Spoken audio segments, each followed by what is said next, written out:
Halo teman-temanku semuanya, berjumpa lagi dengan saya Rina Solihin dalam channel Rina Menjawab. Teman-teman, kali ini saya akan membuat satu video yang agak berbeda, di mana di sini saya akan merespon balik ya channelnya Islam Menjawab. Ya, kita tahu bahwa Islam Menjawab ini selalu mengcounter setiap kesaksian daripada murtadin, kemudian dalam waktu sekian second dia sudah upload videonya untuk merespon itu, gitu ya. Dan kita sudah tahu semua, mungkin para murtadin juga sudah pernah direspon ya, tanggapi oleh Islam Menjawab tentang kesaksian-kesaksian mereka. Dan tentunya saya juga tidak luput ya dari perhatian dia gitu. Dan sebenarnya saya berterima kasih gitu ya, berkat dia saya bisa semakin dikenal ya kan ya, semakin dikenal seorang murtadin baru katanya. Dia mengatakan saya seorang murtadin baru ya. Kalau sudah 16 tahun dibilang baru, ya oke lah gitu ya. Nah, teman-teman, sebenarnya Islam Menjawab ini dari investigasi saya, yaitu ya namanya itu sebenarnya Usman Aziz ya. Dia itu seorang muslim yang memang punya misi untuk menahan pemurtatan yang terjadi lewat informasi-informasi yang ada di YouTube, terutama pengaruh dari para murtadin yang dikhawatirkan akan membawa murtadin lainnya untuk menjadi Kristen. Ini misi dia ya. Jadi untuk menahan arus murtadin di Indonesia. Begitu aja, simpelnya seperti itu ya. Nah, jadi bagi dia apapun yang disaksikan, apapun yang dikatakan oleh para murtadin salah aja gitu, nggak ada benarnya. Nah, itulah kerjaan dia gitu ya.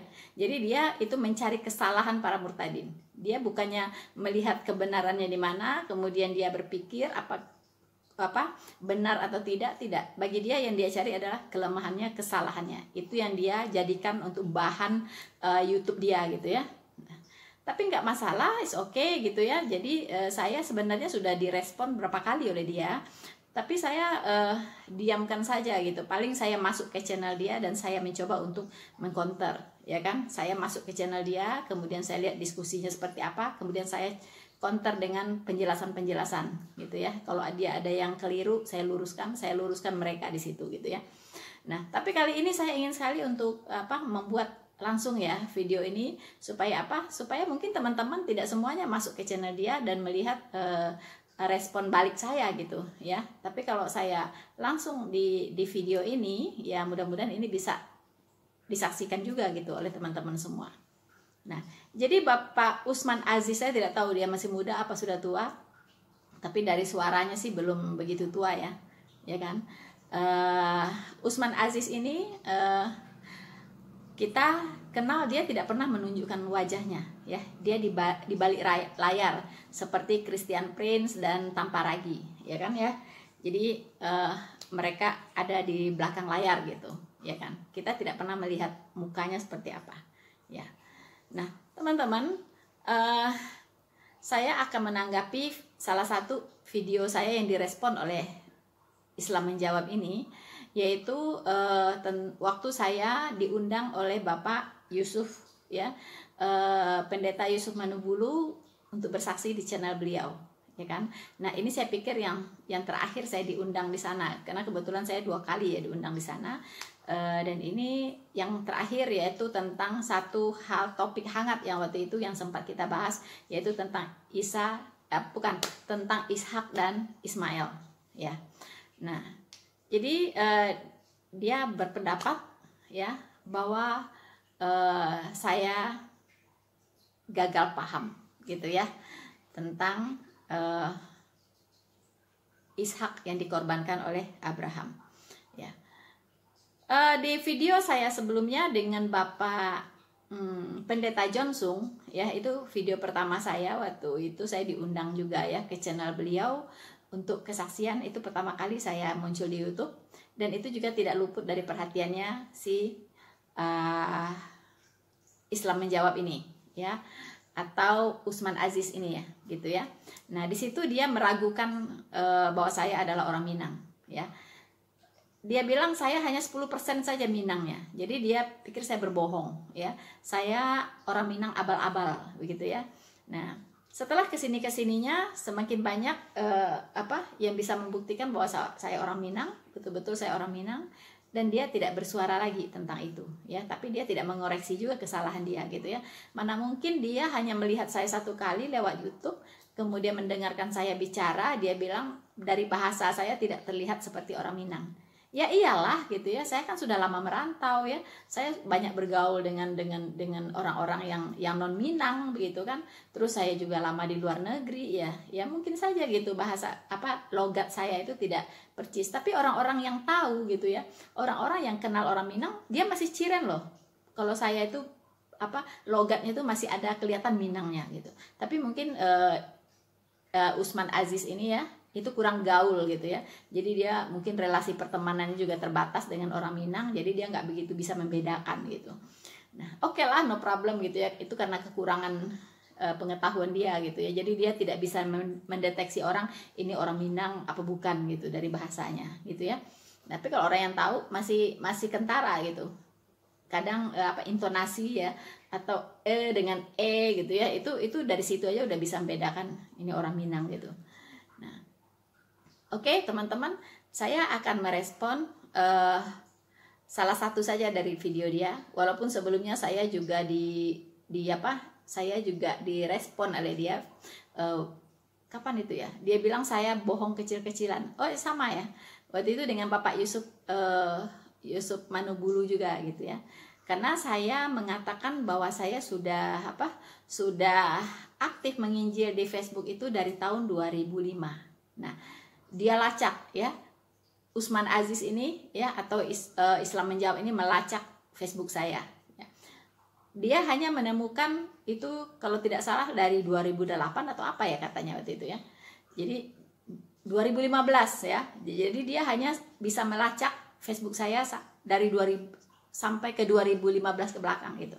Ya, dari sekarang sampai 2015 saja. Dan kesananya dia tidak bisa melacak ya. Dengan begitu dia bilang saya bohong gitu ya.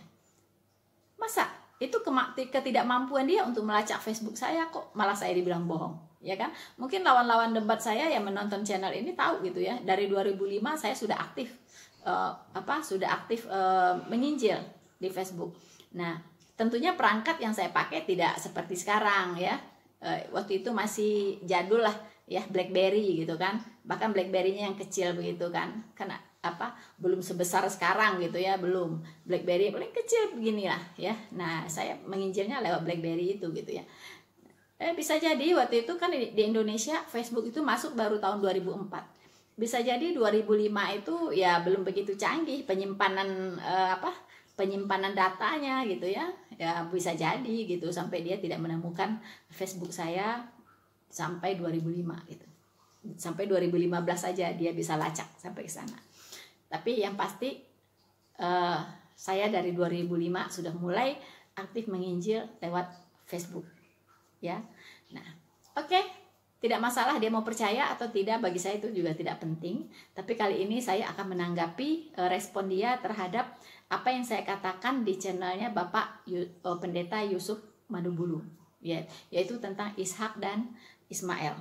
Untuk itu kita akan mendengarkan, karena saya tidak akan bisa lihatkan live dia seperti apa, karena mukanya juga nggak ada gitu ya. Jadi cukup saya lihatkan saja, perdengarkan saja suaranya saja ya. Semoga teman-teman bisa mendengarkan apa yang dia katakan ya. Kita dengarkan dulu apa kata Bapak Usman Aziz alias Islam Menjawab. Mari kita dengarkan. Assalamualaikum wabarakatuh. Selamat berjumpa kembali dengan channel Muslim Menjawab. Agendanya malam ini tidak ada video yang dibikin, tapi nampaknya ada sebuah perdebatan perhelatan yang luar biasa ini. Perdebatan antara Ibu Noverina Solihin ya, seorang evangelis dadakan lah dari evangelis dadakan Kristiani, seorang Minang ya. Wanita Minang yang menjadi evangelis ya.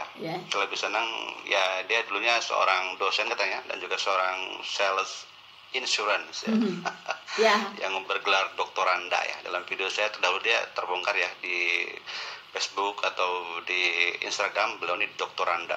Ya, pernah jadi dosen dan pernah menjadi seorang sales atau seorang manajer sales insurance ya. Kalau bicara jago lah. Dan sekarang dia menjadi seorang evangelist, seorang penginjil ya. Jadi dihajar habis-habisan oleh pendapat,nya oleh netizen yang dari Muslim ya. Dihajar habis-habisan tentang bahwa syarat daripada Alkitab yang benar itu tidak ada kontradiksi. Kemudian Ibu Novarina ini sengaja coba Islam jawab bertanya, siapa yang dikorbankan, Ismail atau Ishak? Nah, beliau sendiri menantang. Nah, datanglah Pak Hasan ya, seorang yang cerdas. Saya lihat ini Pak Hasan cerdas ya, pintar nih, bagusnya beliau menjadi YouTuber dan jadi seorang apologis Islam yang lebih saya lihat otaknya lumayan bagus, pengetahuan Alkitabnya oke banget gitu ya. Mari kita lihat bagaimana kehebatan Pak Hasan yang saya kira berhasil menggulung menggulung saya. Ibu Novarita Solicin ya, mari kita lihat tentang bagaimana Alkitab kontradiksi dalam Alkitab. Kira-kira. Alkitab kontradiksi ya. Bertobatnya Pak 2004 akhir. Oke. Saya hilangkan dulu ya. Oke, teman-teman. Ya, dia bilang saya tadi apa? Evangelis dadakan, ya kan? Ini orang begitu cepat menyimpulkan sesuatu yang tidak sesuai dengan kenyataan gitu. Masa saya dibilang evangelis dadakan gitu kan? Evangelis dadakan, mengerti nggak sih apa kata dadakan? Ya, evangelis dadakan tuh ya namanya tempe dadakan, goreng tempe dadakan ya saat itulah gitu ya. Saat itu juga gitu terjadinya gitu ya. Pada detik itu terjadi, baru dimulainya gitu. Kalau saya sudah 16 tahun menjadi penginjil, dikatakan dadakan, berarti dia orang ini kurang, antenanya kurang panjang gitu ya. Oke. It's okay lah, itu kan pendapat dia ya, walaupun tidak sesuai dengan fakta ya. Nah, kemudian dia mengatakan saya digulung ya. Emang tikar digulung. Ya, digulung oleh seorang bapak ya. Muslim waktu itu sempat bertanya, itu Hasan namanya ya, Pak Hasan gitu ya. Nah, Hasan ini kan membantah pernyataan saya dan Bapak Yusuf Manubulu bahwa Ishak lah yang dikorbankan oleh Abraham. Nah, dia tidak bisa terima gitu. Ya pasti dong. Kalau dia terima berarti sudah apa? Berarti sama aja dengan dia menggulung kitabnya sendiri gitu kan. Kalau dia sampai mengakui apa yang fakta yang kami kemukakan gitu ya. Nah, walaupun di kitab dia tidak disebut nama gitu ya. Ibrahim itu tidak pernah sebut nama bahwa yang dikorbankan itu adalah Ismail, cuman anaknya gitu ya. Jadi sebenarnya dia nggak punya dasar gitu. Bahkan kalau kita lihat para sahabat-sahabatnya Muhammad yang terdahulu ya, di hadis-hadis mungkin bisa dilihat, mereka berpendapat bahwa yang dikorbankan itu Ishak gitu. Tapi bagaimana kok Muslim yang kesininya itu malah mengatakan itu Ismail? Ya nggak tahu ceritanya seperti apa awalnya gitu ya. Nah, yang dipersoalkan waktu itu ya, yang mereka tidak setuju itu alasannya bahwa yang dikorbankan adalah Ismail itu hanya dengan dua kata ya. Ya. Adalah Ismail yang dikorbankan ya, menurut mereka itu adalah berangkat dari dua kata, yaitu anak tunggal dan anak sulung. Ya, itu saja dasar mereka gitu. Dan ayat-ayat lain yang ada di Alkitab sengaja mereka abaikan gitu ya. Padahal penjelasannya begitu banyak di Alkitab bahwa yang dikorbankan itu adalah Ishak, dan Allah justru menyebut nama gitu ya, yaitu Ishak gitu kan. Anakmu yang tunggal yaitu Ishak ya. Sementara di kitabnya mereka tidak sebut nama gitu. Nah, ini yang terjadi perdebatan terus gitu ya. Jadi Islam menjawab ini ngotot ya, dan dengan Pak Hasan itu juga ngotot bahwa yang dikorbankan adalah Ismail karena disebut di situ anak tunggal ya. Katanya kenapa anak tunggal itu Ismail? Karena belum punya adik gitu. Yang pertama lahir kan Ismail, ya kan? Nah, mereka lupa kapan janji Allah itu datangnya. Ya, kapan Allah memberikan janji kepada Abraham bahwa Abraham akan diberikan seorang anak laki-laki, yaitu anak tunggal ya, yang akan menjadi keturunannya, yang akan mewarisi ya, yang akan menjadi ahli waris ya dari Abraham. Itu janji Allah itu turunnya ya, itu setelah Ismail lahir gitu. Bukan sebelum Ismail lahir. Kalau Allah berjanji sebelum Ismail lahir, bisa jadi Ismail yang jadi anak tunggal itu gitu. Tapi ini kan setelah si Ismailnya umur 13 tahun kalau nggak salah. Baru Tuhan itu berjanji kepada Abraham akan memberikan anak laki-laki, anak tunggal yang akan dipersembahkan kepada Allah sebagai korban bakaran. Coba logika sehatnya. Masa Allah menjanjikan anak tunggal setelah si Ismailnya ada? Berarti Ismail bukan yang dituju, yang dimaksud. Jelas bukan dong, ya kan? Pasti anak yang akan lahir gitu, yaitu Ishak, gitu ya. Allah berkali-kali ya berkata kepada Abraham, anak tunggal itu ada Ishak, ya, anak tunggal Ishak, itu ya, berkali-kali gitu. Nah, kita mungkin bisa lihat di Kejadian 22 ayat 2 ya. Kejadian 22 ayat 2 ya. Nah, firman-Nya, ambillah anakmu yang tunggal itu yang engkau kasihi, yakni Ishak ya.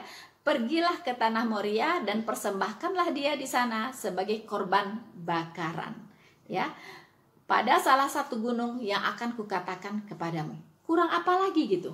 Allah itu menyebut nama loh ya, yaitu Ishak. Tidak perlu lagi ditafsirkan ke sana ke sini, tidak perlu ditafsirkan apa-apa lagi karena Allah sebut nama. Kecuali Allah tidak sebut nama, boleh gitu. Boleh Anda mungkin Ishak, mungkin Ismail, ya kan? Tapi kalau Allah sudah sebut nama, itu sudah tidak bisa diplesetin lagi gitu. Pasti Ishak, tidak akan ada yang lain karena sebut nama gitu. Allah sebut nama, ya. Nah, tapi katanya Alkitab sudah dipalsukan, ya kan? Nah, bagian-bagian yang mereka tidak setuju itu sudah dipalsukan, ya kan? Tapi kalau Muhammad dinubuatkan di Alkitab, di kitab Ulangan itu, itu yang tidak dipalsukan. Ya, seenak-enak jidatmu aja gitu ya. Ya kan? Nah, oke, kita lanjut. Nah, di Kejadian 22 ayat 12, kembali ya, Allah mengulangi menyebut nama. Ya kan? Nah, anakmu yang tunggal kembali disebut.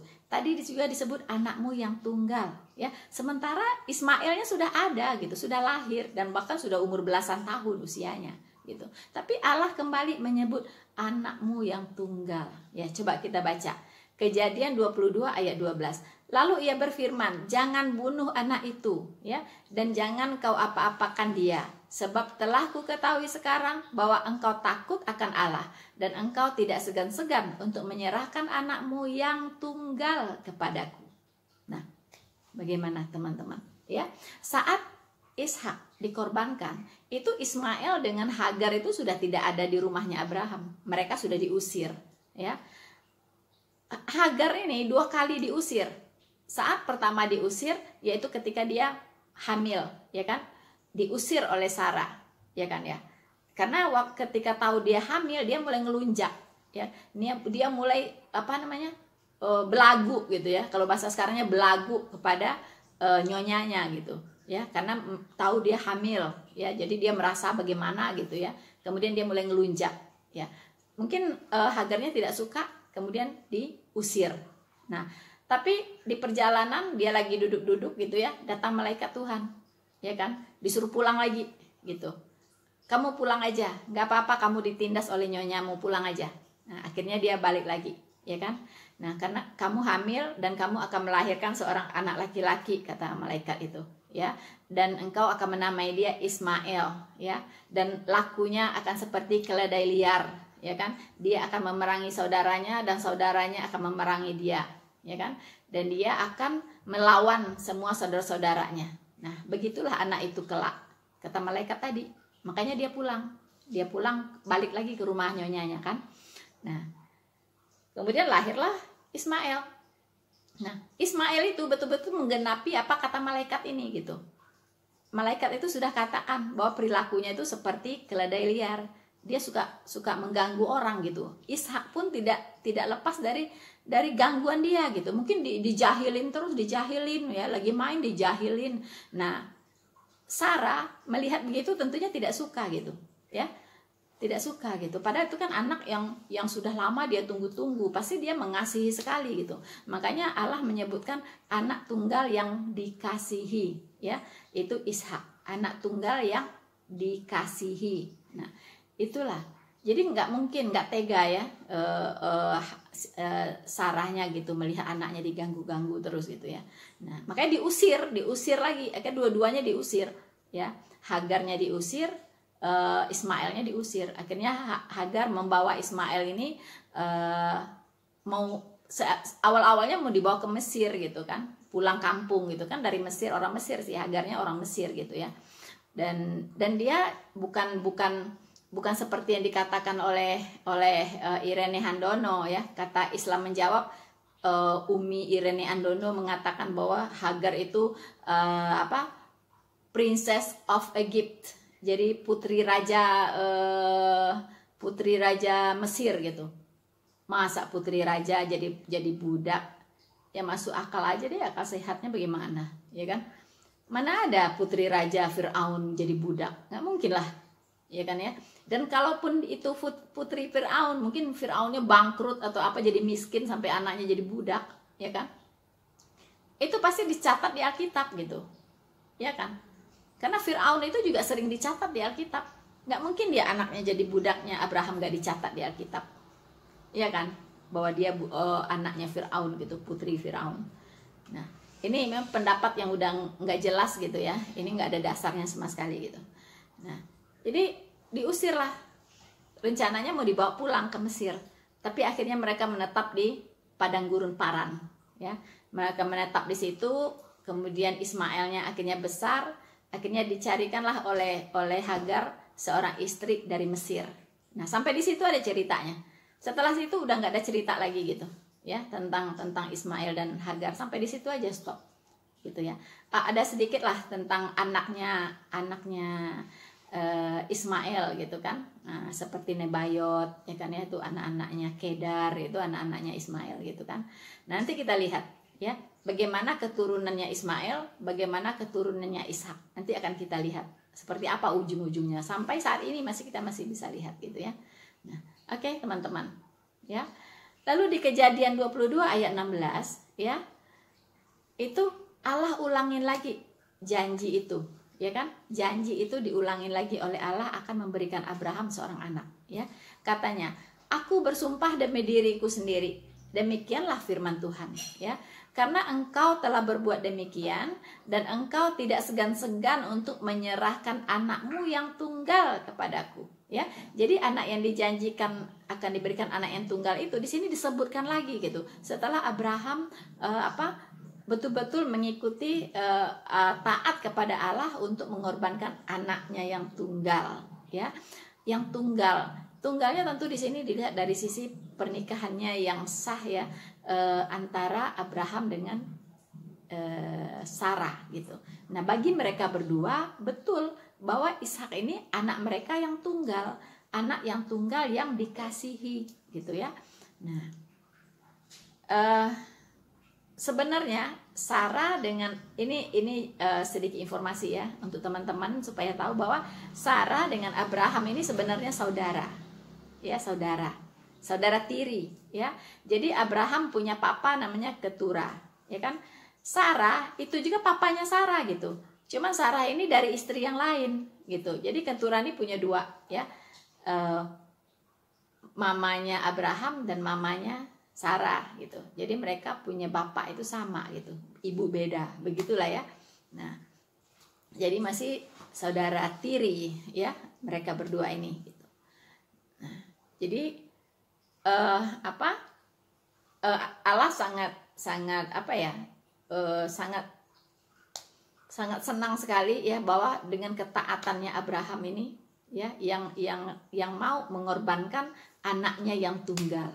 Lagi-lagi Allah mengulangi sebutan itu, anakmu yang tunggal ya. Jadi kalau ada Muslim menjawab atau Pak Hasan itu ya tidak setuju, atau siapapun Anda tidak setuju dengan sebutan Ishak sebagai anak tunggal, Anda boleh marah kepada Allah ya. Anda marahin aja Allahnya gitu ya. Kenapa kok disebut anak tunggal gitu? padahal kan sudah ada Ismail, ya. Jadi kacamata Allah beda dengan kacamata Anda, ya Pak. Sudut pandang Allah menyebut bahwa Ishak adalah anak tunggal, itu beda dengan cara pandang Anda gitu, ya. Ini dilihat dari janji Allah, ya, janji Allah kepada Abraham, ya. Allah punya rencana yang khusus untuk Ishak, ya. Jadi bukan asal-asalan gitu, bahwa dari keturunan Ishak lah akan muncul, ya, akan diangkatnya nabi-nabi selanjutnya gitu. Bukan dari Ismail. Dari keturunan Ishak lah akan datang juru selamat itu, gitu ya. Jadi makanya ini disebut anak perjanjian gitu. Itu janji Allah tentang juru selamat itu akan hadir dari keturunannya Ishak. Begitu ya. Nah, nanti kita akan bahas. Jadi bukan satu kebetulan ya bahwa Ishak dikorbankan sebagai pengujian iman dari Abraham, ya. Nah, tapi karena Ishak adalah, nah ingat ini ya, mungkin banyak teman-teman yang belum tahu ya. Saya juga betul-betul ini ya terharu juga ya dengan fakta ini gitu ya, bahwa Ishak ini itu adalah gambaran Kristus, ya, gambaran Kristus. Makanya mereka mendapat julukan itu sama gitu ya, yaitu anak tunggal dan anak sulung, ya. Tuhan Yesus itu juga disebut anak tunggal Allah, ya, anak tunggal, ya. Dia mengaruniakan anaknya yang tunggal, ya. Kemudian Tuhan Yesus juga disebut sebagai anak yang sulung, ya, yang sulung, ya kan? Sama dengan Ishak disebut juga anak tunggal dan anak sulung. Mereka punya predikat sama, ya kan? Kemudian kita lihat waktu Abraham membawa Ishak ke Gunung Moria untuk dikorbankan, itu Ishak memikul kayu bakar, ya kan? Naik gunung itu memikul kayu bakar. Pasti ini bukan anak-anak lagi, pasti mungkin ya udah agak remaja atau bisa udah agak dewasa gitu ya, karena bisa memikul kayu bakar naik gunung itu gitu. Nah, kita ingat Tuhan Yesus ketika naik bukit Golgota itu juga dia memikul salib di punggungnya, ya. Dia memikul salib yang akan yang akan dipakukan dia di situ gitu, ya.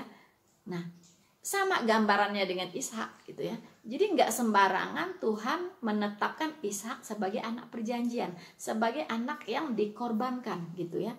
Nah, sama Tuhan Yesus juga dikorbankan di kayu salib untuk menebus dosa seisi dunia, ya. Sama gitu. Jadi ini banyak orang tidak tahu, apalagi namanya Muslim pasti nggak tahu ya. Ada pesan-pesan penting ini ya dalam peristiwa Ishak yang dikorbankan oleh Abraham, ya. Jadi tidak bisa diubah kemana lagi gitu, nggak bisa, karena ini ada satu misi khusus di sini, ada satu pesan khusus di sini, yaitu gambaran dari Sang Mesias itu, gambaran dari Tuhan Yesus sendiri, ya. Ishak ini adalah gambaran dari Tuhan Yesus. Nah, jadi nggak bisa dialihkan ke Ismail, nggak nyambung ceritanya gitu, ya. Nah, oke. Allah berjanji akan memberikan anak laki-laki kepada Abraham itu di saat Ismail sudah usia 13 tahun loh. Coba bayangkan, masa sudah ada Ismail, Tuhan masih janji memberikan anak tunggal. Pastilah ya, secara akal sehat kita yang dimaksud anak tunggal bukan lagi Ismail gitu ya. Ya kan? Karena dia sudah ada gitu. Kalau memang dia anak tunggal ya nggak perlu ada adik lagi gitu. Nggak perlu gitu. Ya kan? Dan Tuhan tidak perlu berjanji lagi kepada Abraham karena sudah ada tuh Ismail, ya kan? Nah, di Kejadian 17 ayat 16 itu janji Allah diulangi lagi kepada Abraham bahwa tahun depan engkau akan hamil katanya, ya, kepada Sarah. Tahun depan Sarah akan hamil, yaitu akan melahirkan seorang anak laki-laki. Kita bisa baca di Kejadian 18 ayat 10 sampai 14. Jadi Tuhan mengingatkan kembali gitu. Ya, satu tahun sebelum Sarah hamil, ya, itu dia sudah berusia berapa? 89 tahun, ya, karena waktu dia melahirkan itu umurnya 90 tahun dan Abraham berumur 100 tahun waktu Ishak lahir gitu ya. Jadi Tuhan mengingatkan lagi kepada mereka bahwa tahun depan itu Sarah akan hamil, ya kan? Nah, itu bisa dibaca di Kejadian 18 ayat 10 sampai 14 bahwa dia akan melahirkan seorang anak laki-laki gitu, ya. Nah, itu Ismail sudah ada loh, ya. Nah, jadi banyak yang tidak melihat sampai sejauh itu. Kemudian bahkan waktu itu karena Tuhan betul-betul mengulangi janjinya, dan Abraham itu dan Sarah itu sedikit susah untuk percaya gitu. Dia bilang, apa mungkin saya sudah tua begini ya, sementara Sarah sudah mati haid gitu. Apa mungkin gitu bisa punya anak lagi? Nah, sampai Abraham terlontar perkataannya, permintaannya kepada Allah. Katanya, katanya, sekiranya Ismail diperkenankan hidup di depanmu, katanya kepada Allah, ya, karena dia meragukan bisa nggak ya Sarah ini hamil gitu, udah tua, udah mati haid, saya juga udah tua gitu kan, udah hampir 100 tahun gitu kan. Nah, tapi apa kata Allah? Allah bilang, ya, berfirman, tidak, ya, melainkan istrimu Sarah lah yang akan melahirkan anak laki-laki bagimu. Ya, dan engkau akan menamai dia Ishak. Tuh, nama pun sudah dikasih gitu oleh Tuhan. Nama Ishak itu udah dikasih oleh Tuhan. Dan aku akan mengadakan perjanjianku dengan dia menjadi perjanjian yang kekal untuk keturunannya. Nah, kurang apa lagi? Ya kan? Nah, jadi Allah sudah mengatakan bahwa Ishak inilah anak perjanjian gitu. Ya, dia adalah anak perjanjian. Dan Allah sangat-sangat jelas di sini berkata, ya, bahwa perjanjian itu adalah perjanjian yang kekal untuk keturunannya. Ya, untuk keturunannya, yaitu janji apa? Janji akan datangnya Mesias gitu. Juru selamat itu melalui keturunannya Ishak. Ya, melalui keturunannya Ishak. Ya. Jadi teman-teman, fakta Alkitab tidak kurang ya, bahwa Ishaklah anak tunggal, yaitu anak perjanjian, yaitu anak yang dikasihi, yang dikorbankan oleh Abraham. Ya, seluruh Alkitab bersaksi tentang kebenaran ini. Ya, mulai dari Perjanjian Lama sampai Perjanjian Baru. Kita bisa lihat di 1 Tawarikh 16 ayat 14 sampai 17. Ya, kita bisa lihat di Mazmur 105 ayat 9 sampai 10. Kita bisa lihat di kitab Amos 7 ayat 9. Semua bicara tentang Ishak yang dikorbankan oleh Abraham. Ya, jadi saksi ini itu lebih dari 2 gitu. Padahal 2 saksi aja itu udah cukup untuk sebuah perkara, ya. Itu 2 saksi sudah cukup. Ini sudah lebih banyak saksi. Bahkan di Perjanjian Baru pun kita lihat di Galatia 10. Itu juga mengatakan bahwa Ishaklah anak janji itu, gitu ya. Begitu banyak saksi-saksi para nabi dan para rasul. Jadi Alkitab itu sudah bersaksi ya bahwa Ishaklah yang dikorbankan oleh Abraham sebagai anak perjanjian. Jadi sudah tidak punya peluang lagi sebenarnya untuk mengingkari kebenaran ini gitu ya. Kalau misalnya ada yang berpendapat itu Ismail, dipastikan itu pendapat yang sangat keliru. Itu pendapat yang tidak berdasar ya. Terutama tidak berdasar di Alkitab gitu. Tidak, karena semua nabi ya, beberapa banyak yang saya sebutkan tadi nabi-nabi itu bersaksi ya bahwa yang dikorbankan itu benar-benar Ishak ya gitu ya, sebagai anak perjanjian. Nah, memang sih ya, seperti tadi saya bilang, kita melihat bagaimana keturunannya keturunannya Ishak dan keturunannya Ismail itu memang berbeda ya. Kita lihat Tuhan itu cara kerjanya kalau kayak mengajar kita umatnya ini ya, itu saya lihat selalu menghadapkan 2 tokoh yang kontra gitu ya. Mulai dari Habel dengan Kain gitu. Itu dua tokoh yang sangat bertolak belakang sifat-sifatnya. Satu melambangkan kebaikan, satu melambangkan kejahatan. Satu melambangkan ketaatan, satu melambangkan kedurhakaan gitu ya. Habel dan Kain beda banget ya kan. Ishak dan Ismail beda banget gitu ya. Terus Yakub dan Esau betul-betul bertolak belakang ya. Nah, kita sebagai orang percaya itu kita harus bisa melihat kita mau ikut yang mana gitu ya. Kita mau ikut yang mana gitu. Nah, kita mau mengimani yang mana gitu ya. Semua ada yang kontras sekali ya. Tuhan mengajar manusia itu akan kebaikan dan juga memperlihatkan tentang kejahatan gitu ya. Nah, itu kita sebagai makhluk yang diberikan akal budi, yang diberikan akal sehat ya, kita harus sudah bisa memilih ya, mana yang harus kita ikuti begitu ya. Nah, teman-teman, saya akan bacakan di Ibrani 11 ayat 7, itu juga menekankan bahwa Ishaklah anak perjanjian itu yang dipersembahkan oleh Allah gitu.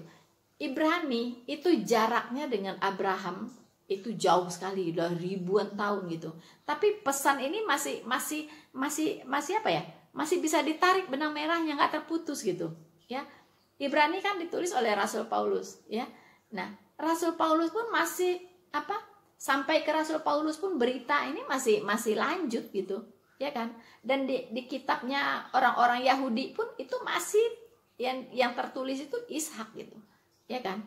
Nggak pernah berubah kepada Ismail, nggak pernah gitu ya. Karena mereka adalah saksi hidup gitu ya, saksi hidup, saksi mata gitu.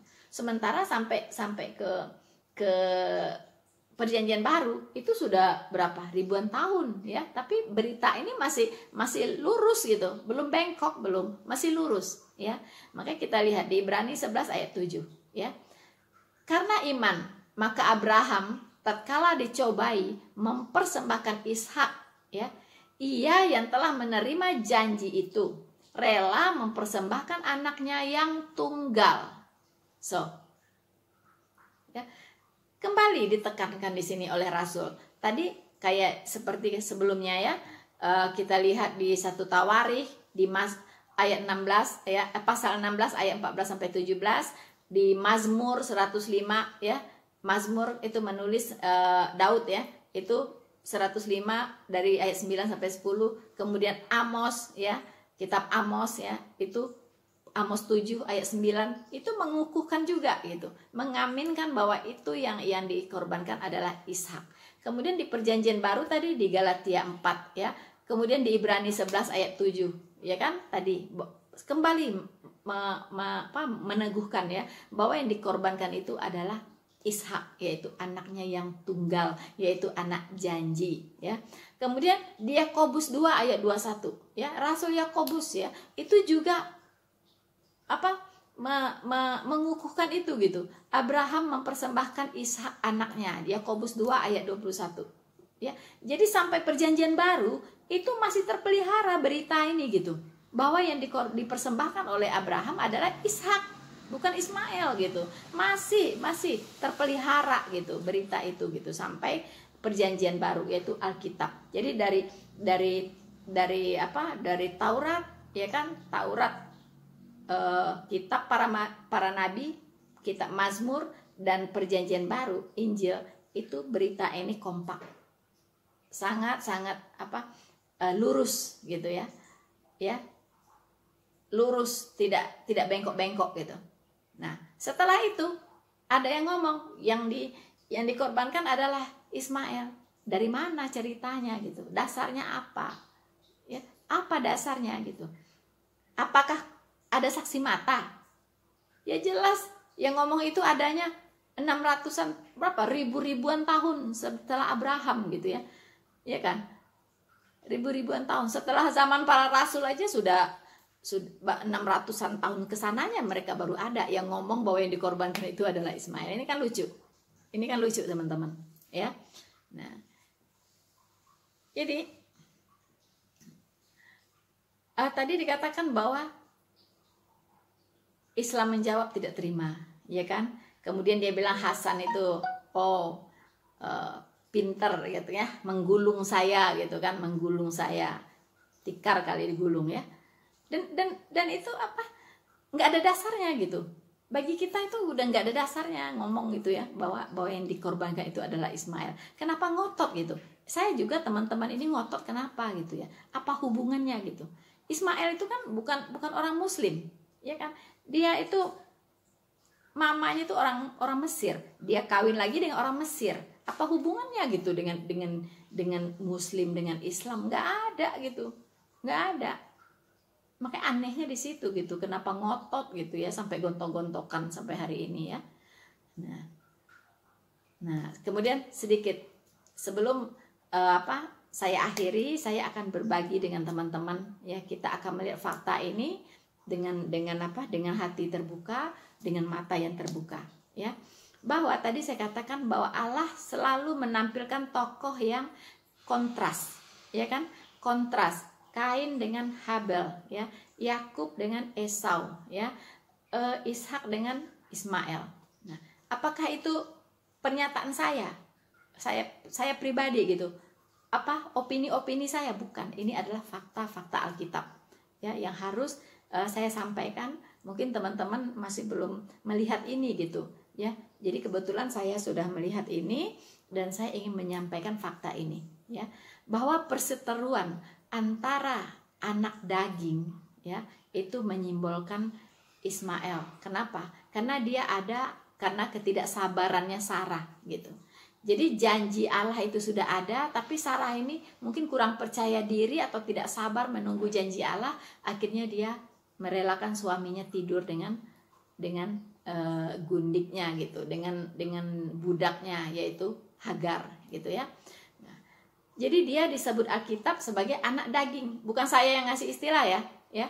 Jadi Alkitab ya, firman Tuhan ya, memberikan sebutan kepada Ismail itu sebagai anak daging, keinginan daging, keinginan nafsu gitulah ya.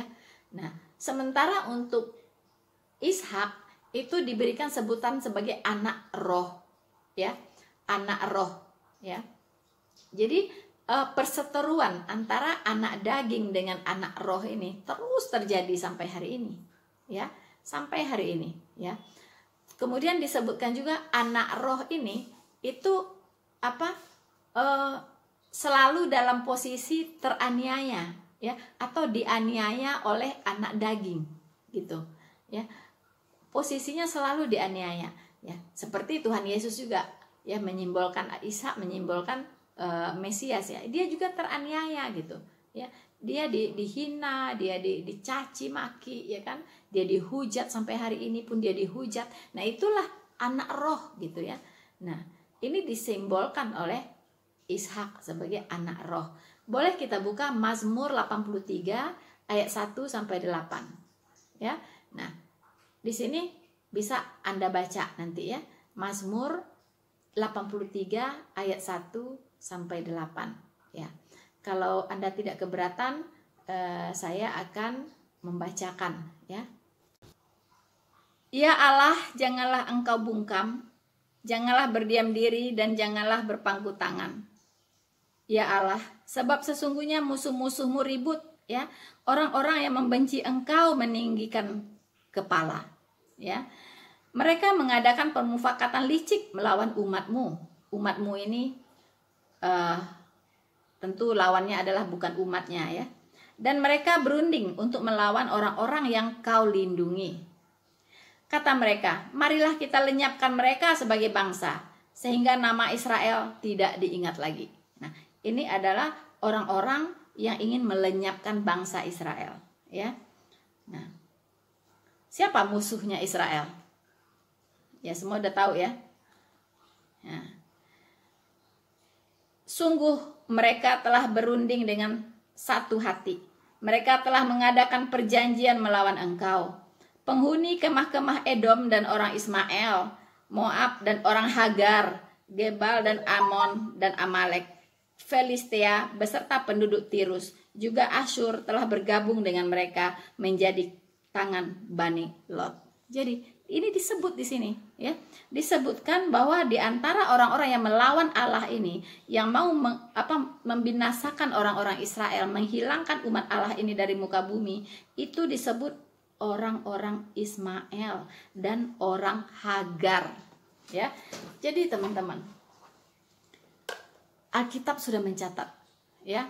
Itu memang yang akan terjadi gitu, ya. Jadi kita sebagai orang-orang roh, ya, yang percaya kepada Tuhan Yesus, ya kan, itu kita memang harus teraniaya gitu, ya, ingin dilenyapkan, ya, ingin dihilangkan, kalau bisa lenyap dari muka bumi ini gitu, ya.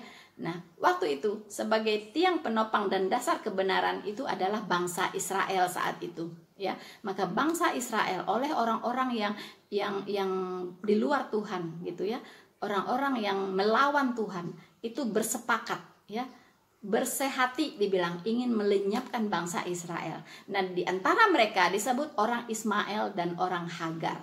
Jadi jelas di sini, ya, di mana posisi Ismail, di mana posisi Ishak, di mana posisi Hagar, di mana posisinya Sarah. So, teman-teman, ya. Jadi kira-kira Islam menjawab, ya, sudah memahami bahwa kekeliruannya, ya kan, begitu, ya, tidak berdasar gitu, ya, bahwa Hasan itu bukanlah seorang yang pintar gitu, ya. Dan saya pikir Hasan itu harus lebih banyak belajar Alkitab. Jadi tidak hanya mencomot-comot satu ayat lalu menyimpulkan, itu salah.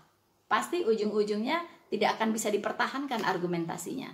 Kenapa? Karena Alkitab ini harus dilihat secara utuh, dalam konteksnya secara utuh, ya kan?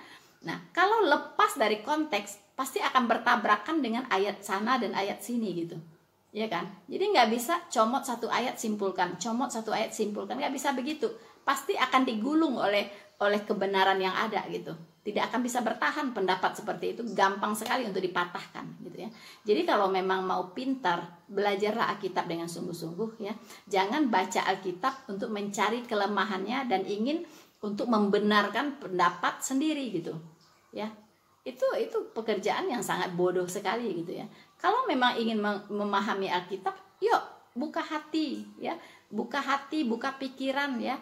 Terus punya niat yang tulus untuk betul-betul mengenal kebenaran, bukan untuk menyerang kebenaran gitu, ya. Jadi sorry aja, ya, sorry, bagi saya Islam menjawab, ya, dan Pak Hasan itu, ya, itu harus lebih banyak belajar. Oke, teman-teman. Jadi dia juga bertanya kepada saya, ya, salah satu lagi di videonya tadi, dia katakan bahwa Alkitab itu kontradiksi, ya.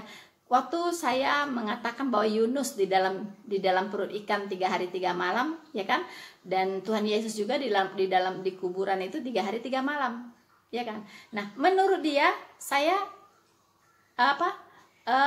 bodoh gitu, ya, saya bodoh. Karena apa? Karena menurut dia ini Tuhan Yesus itu cuman di kuburan tuh 2 hari 2 malam saja. Karena dia bilang Yesus itu dikuburkan tuh di hari Jumat.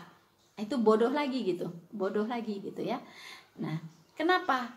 Karena Tuhan Yesus itu dikubur itu pada hari Rabu, ya, pada hari Rabu, ya. Kita bisa lihat di Yohanes 19 ayat 31, ya. Yohanes 19 ayat 31. Karena hari itu hari persiapan, ya, dan supaya pada hari Sabat mayat-mayat itu tidak tinggal digantung pada kayu salib. Sebab Sabat itu adalah hari yang besar, ya. Jadi saat itu udah tradisi orang Yahudi, kalau besok hari Sabat, nah sebelum jam 6, ya, itu mayat-mayat sudah tidak boleh ada yang tergantung gitu, karena akan menajiskan hari Sabat itu. Makanya mayat-mayat itu harus diturunkan sebelum jam 6, karena pertukaran hari dalam kalender Yahudi itu jam 6 sore, bukan jam 12 malam seperti kita, ya. Jam 6 sore, jam 6 lewat 1 menit itu udah masuk ke hari berikutnya gitu. Berarti itu sudah hari Kamis gitu, ya.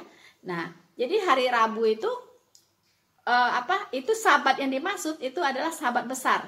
Sabat besar yang dirayakan 1 kali setahun oleh bangsa Israel, yaitu keluarnya bangsa Israel dari Mesir, ya kan? Nah, ini sekali setahun, ya. Nah, di sini yang dimaksud dengan Sabat ini adalah Sabat besar, ya kan? Sabat besar, bukan Sabatnya hari Sabtu, bukan. Nah, kalau ngertinya Sabatnya hari Sabtu, betul bahwa dia dikuburkan di hari Jumat. Tapi ini adalah Sabatnya Sabat besar, ya. Jatuhnya pada hari Kamis, ya, 14 Nisan, ya kan? Jadi dia dikuburkan tuh di hari Rabu menjelang senja, ya kan ya? Nah, jadi kalau dia dikuburkan di hari Rabu jam 6 sore masuk, ya, jam 6 sore itu udah Kamis, ya. Jadi kita hitung, Kamis berarti 1 hari 1 malam, ya kan? Kamis nih ya, satu hari 1 malam. Kemudian Jumat masih ada di kuburan 1 hari 1 malam. Sabtu masih ada di kuburan 1 hari 1 malam. Karena Minggu pagi subuh itu kuburan tuh sudah kosong, ya. Jadi persis 3 hari 3 malam seperti nubuatannya Yunus gitu. Seperti juga yang dikatakan oleh Tuhan Yesus sendiri, bahwa dalam 3 hari aku akan membangun bait Allah itu kembali. Yaitu ini maksudnya, dia akan bangkit gitu setelah 3 hari gitu ya. Jadi oke, sip ya. Jadi Anda betul-betul harus belajar lebih banyak. Oke? Nah, belajar lebih banyak lagi supaya tidak argumennya itu bisa mencerdaskan orang, jangan membodohkan orang. Oke, teman-teman? Saya kira pembahasan saya kali ini yaitu tentang menanggapi videonya Islam Menjawab sampai di sini dulu. Ada beberapa video saya lagi yang ditanggapin oleh dia, tapi saya belum menanggapi ulang, ya. Nah, saya kira sekian dulu dari saya, dan jangan lupa ya untuk subscribe, ya, like and share video ini. Oke, teman-teman. Dan kalau ada iklan, please jangan di skip, karena itu adalah bentuk dukungan Anda terhadap channel ini. Semoga kita banyak belajar ya hari ini, dan Tuhan Yesus menyertai kita semua. Maranatha.